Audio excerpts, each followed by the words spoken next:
O Sr. Primeiro-Ministro teve ontem uma frase, já repetida quer pelo Partido Socialista, quer por outros membros do Governo, que dizia mais ou menos o seguinte: perguntava por que não separar o Orçamento de Estado de outras matérias que estão em discussão.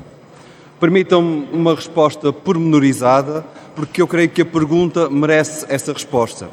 E para nós chegarmos a esse conteúdo, temos que separar o método do que está inerente à proposta de orçamento. Comecemos então em 2015.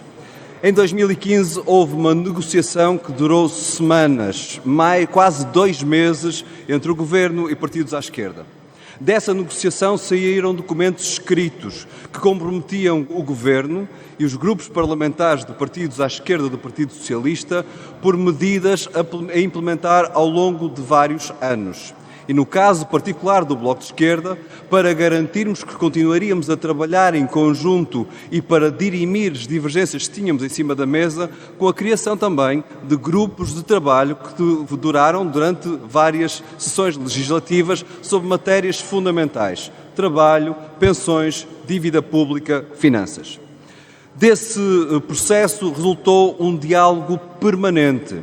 Não estou a exagerar quando digo que tínhamos reuniões semanais em todas essas sessões legislativas para avaliar as propostas do Grupo Parlamentar do Bloco, propostas de outros grupos parlamentares, propostas de lei do Governo, vontade de cada uma das partes em cada um dos debates que estavam em cima da mesa.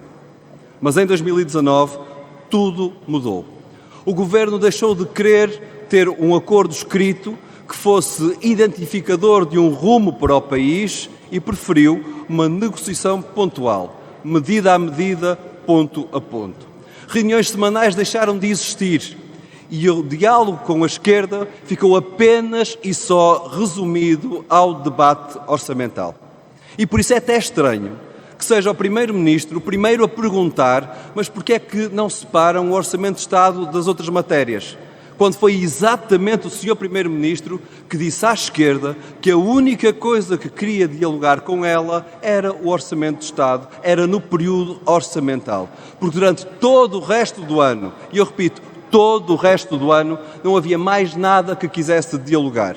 E como se viu, e como se viu, e como se vê, neste Parlamento o PS votava tantas vezes, mas tantas vezes mais ao lado da direita que com os partidos à esquerda.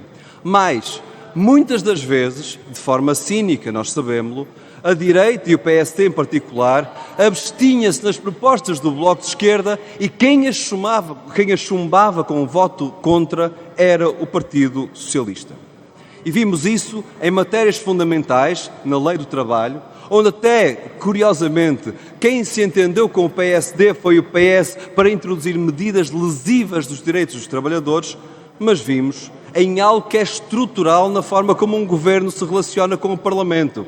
É que se em 2015 se disse que o Parlamento tinha uma centralidade tal que garantiu ao Sr. Primeiro-Ministro António Costa que tinha um governo, o que a seguir o PS fez foi juntar-se ao PSD para retirar centralidade ao debate parlamentar e acabar até, imagine-se, com os debates quinzenais do Parlamento. Não são coisas menores, são posturas, são formas de estar com esta nova realidade pós-2019. E permitam-me a opinião, são formas de estar mal com os resultados eleitorais de 2019 que, contra a vontade do Partido Socialista, não lhe deram uma maioria absoluta. Mas vamos também ao conteúdo, porque o conteúdo é muito mais importante do que o processo. A geringonça, criada em 2015, não foi feita nem com chantagens nem com medo. A geringonça não foi filha de qualquer ultimato. Ela começou contra a vontade europeia, que ameaçou o país. Creio que se lembrarão que ameaçou o país em 2016 por não aceitar, nessa altura, a política de reposição de rendimentos. E é curioso, porque nessa altura o Sr. Primeiro-Ministro não se deixou amedrontar, nem teve sequer medo de como ficaria a sua reputação nas instâncias europeias. Nessa altura, o Governo e os partidos à esquerda e o Sr. Primeiro-Ministro enfrentaram a Europa para defender rendimentos do trabalho. Mas agora tudo parece diferente. Em 2019, o que era negociação passou a ter uma toada de imposição. E a falta de diálogo que passou a imperar à esquerda não foi só com o Bloco de Esquerda, não foi só numa lógica parlamentar. Pareceu transformar-se também numa falta de diálogo para com o país. E por isso, olhemos para o conteúdo deste Orçamento de Estado. Só essa falta de diálogo com o país é que, por exemplo, identifica como uma matéria tão central nos dias de hoje, como a crise energética, como a crise dos combustíveis, não tem qualquer resposta no Orçamento de Estado. Um governo que não dialogou à esquerda também não dialogou com o país. E é por isso estranho que, chegados a este dia, ao dia em que se vota o Orçamento de Estado para 2022, o governo teime em sinalizar ao país uma crise política com base em rejeitar propostas à esquerda sobre pensões, sobre trabalho, sobre saúde. É incompreensível.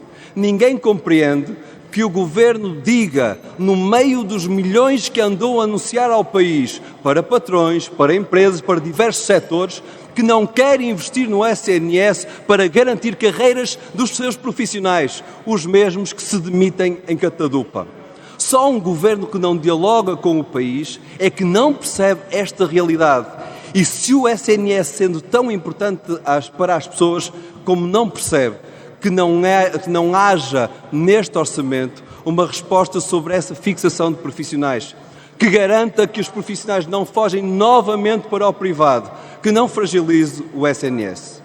E por isso, quando o Governo nos diz, mas nós até respondemos às vossas propostas, e nós vamos ao concreto, às medidas escritas, porque é aí que se avalia as vontades e percebemos que o regime de dedicação plena, afinal, não tem nada a ver com dedicação exclusiva e não é bem para os médicos ficarem no público. É para eles fazerem mais horas no público enquanto podem acumular um segundo e um terceiro emprego no privado.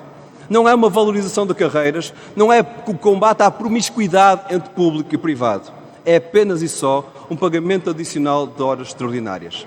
Falha ao SNS, falha ao país. Ninguém compreende que o Governo queira uma crise política porque rejeita acabar com o mesmo fator de sustentabilidade que em 2019 o então Ministro Vieira da Silva dizia que era inaceitável. E mais, que rejeite responder àqueles e àquelas pensionistas que têm todos os meses na sua pensão o corte que a direita lhes colocou, que lhes leva não só o valor que lhes deveria servir para pagar medicamentos para a sua vida do dia-a-dia, mas em parte a sua dignidade, porque sabem que foram empurrados para a reforma, porque não tinham trabalho, porque a economia estava de rastros, porque a direita tinha destruído a economia, mas destruiu-lhes também essa dignidade. E uma esquerda que se quer esquerda não pode virar as costas a estas pessoas. E, acima de tudo, é incompreensível que este elemento seja um elemento de chantagem sobre a criação de uma crise política. E o mesmo se passa na legislação laboral. Não falamos apenas e só de medidas que o Bloco de Esquerda defende. Falamos do Governo nem sequer estar ao lado de medidas que o PS defendeu nesta Assembleia, porque dizia que a direita estava a ir além da Troika. Não. Este é o Governo que quer criar uma crise política porque rejeita retirar da lei laboral aquela marca da direita que foi a lei da Troika. Porque rejeita tirar da lei laboral a Troika dos contratos de trabalho, da quebra de rendimentos. E é compreensível. Eu quero que a pergunta é esta. O povo de esquerda, o povo do nosso país percebe que se cria uma crise política porque não se quer responder a pensões, a trabalho digno, a Serviço Nacional de Saúde de qualidade? Eu creio que a resposta é clara e inequívoca. Não percebe. Infelizmente, parece que apenas o Governo, apenas o PS e apenas o Sr. Primeiro-Ministro não percebem esta resposta do nosso povo. Disse.